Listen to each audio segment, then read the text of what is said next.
Assalamualaikum warahmatullahi wabarakatuh. Perkenalkan, nama saya Nur Hayati dengan NIM C1D123048, Prodi Bisnis Digital dari kelas B. Sebelumnya yang saya hormati Bapak Bambang Purnomo selaku dosen pengampu mata kuliah Cyber Security Management. Di sini saya akan menjelaskan 5 kasus kebocoran data yang terjadi di Indonesia.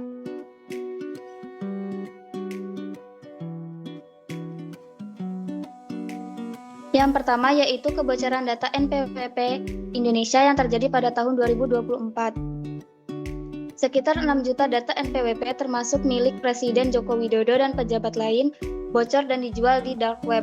Data yang bocor meliputi NIK, NPWP, alamat, nomor telepon, dan email. Penyebabnya yaitu akibat lemahnya sistem keamanan cyber Direktorat Jenderal Pajak, serta potensi kelalaian atau keterlibatan oknum secara internal. Akibatnya yaitu resiko penyalahgunaan identitas dari penipuan, turunnya kepercayaan masyarakat pada pemerintah, serta menurunnya kepatuhan pajak akibat hilangnya rasa aman. Solusinya yaitu dengan mengevaluasi dan perbaikan sistem keamanan data, menginvestigasi menyeluruh dan penegakan hukum pada pelaku, serta reformasi komunikasi dan insentif kepatuhan pajak untuk memulihkan kepercayaan publik. Yang selanjutnya yaitu kebocoran data BPJS Kesehatan yang terjadi pada tahun 2021. 279 juta data pribadi penduduk Indonesia terekspos. Data yang bocor yaitu mencakup nomor KTP, nama lengkap, alamat, status pembayaran iuran, hingga informasi kesehatan. Penyebabnya yaitu lemahnya sistem keamanan dan kurangnya pengawasan secara internal, kelemahan pada arsitektur keamanan informasi, serta kemungkinan adanya pihak dalam yang terlibat, yang mengakibatkan potensi penyalahgunaan data untuk penipuan massal, kekhawatiran publik terhadap keamanan data pemerintah, serta rusaknya kepercayaan masyarakat terhadap layanan digital pemerintah. Solusinya yaitu Kominfo dan BSSN harus melakukan investigasi menyeluruh. Selanjutnya, meningkatkan keamanan sistem dengan teknologi terkini. Mengimplementasi sistem deteksi intrusi yang lebih canggih, mengembangkan framework keamanan cyber nasional, serta kerjasama dengan ahli keamanan nasional. Selanjutnya yaitu kasus kebocoran data KPU yang terjadi pada tahun 2022. Komisi Pemilihan Umum atau KPU Indonesia mengalami kebocoran data masif yang terekspos informasi pribadi sekitar 105 juta pemilih tetap. Data yang terpapar meliputi nomor induk, nama lengkap, alamat tempat tinggal, dan data pribadi lainnya. Penyebabnya yaitu KPU belum memiliki tim keamanan cyber yang cukup untuk mengelola database nasional dengan skala sebesar itu. Kelemahan arsitektur keamanan sistem penyimpanan data KPU memiliki kerentanan pada lapisan aplikasi dan jaringan yang tidak ditambal patchhead secara berkala. Dampaknya yaitu ancaman terhadap integritas pemilu, resiko penyalahgunaan data untuk kepentingan politik atau kriminal. Kepercayaan publik terhadap KPU sebagai penyelenggara pemilu mengalami penurunan secara signifikan. Solusinya yaitu dengan meningkatkan keamanan cyber di KPU, menegakkan hukum pada pelaku kebocoran. KPU harus bekerja sama dengan BSSN, Badan Siber dan Sandi Negara, untuk membentuk tim khusus menginvestigasi kebocoran tersebut.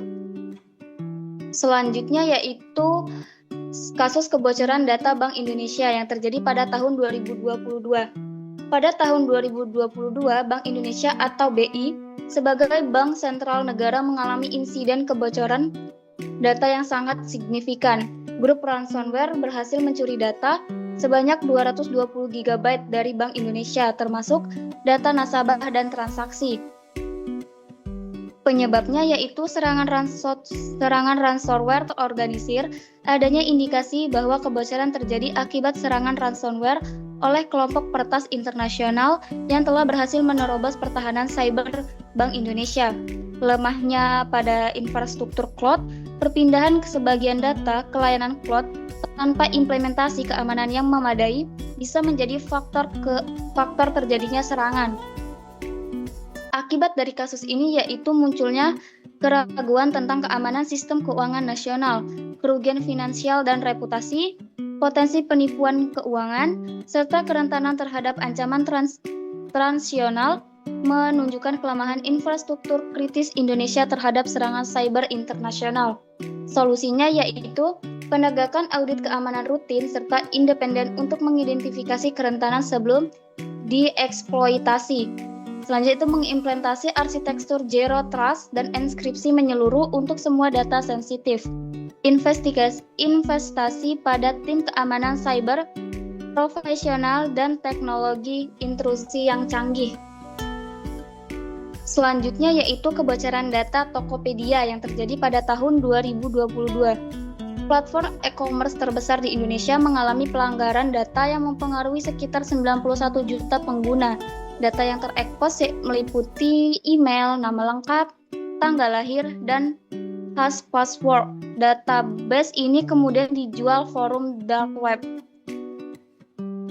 Penyebabnya yaitu kerentanan pada sistem keamanan backend, kemungkinan serangan brute force pada server, kurangnya mekanisme deteksi anomali, serta kesalahan konfigurasi pada firewall atau sistem keamanan. Kemungkinan kelemahan pada praktik pengembangan lunak yang mengakibatkan potensi serangan phishing yang menargetkan korban kebocoran, penurunan kepercayaan pengguna terhadap platform e-commerce, serta dampak pada reputasi Tokopedia sebagai unicorn teknologi Indonesia. Solusinya yaitu dengan meriset paksa password untuk semua pengguna, mengimplementasi autentikasi 2 faktor, meningkatkan infrastruktur keamanan, penerapan sistem pemantauan keamanan secara real-time, serta bekerja sama dengan ahli keamanan cyber secara eksternal. Sekian presentasi dari saya, mohon maaf jika ada kesalahan kata. Saya akhiri, wassalamualaikum warahmatullahi wabarakatuh. Terima kasih.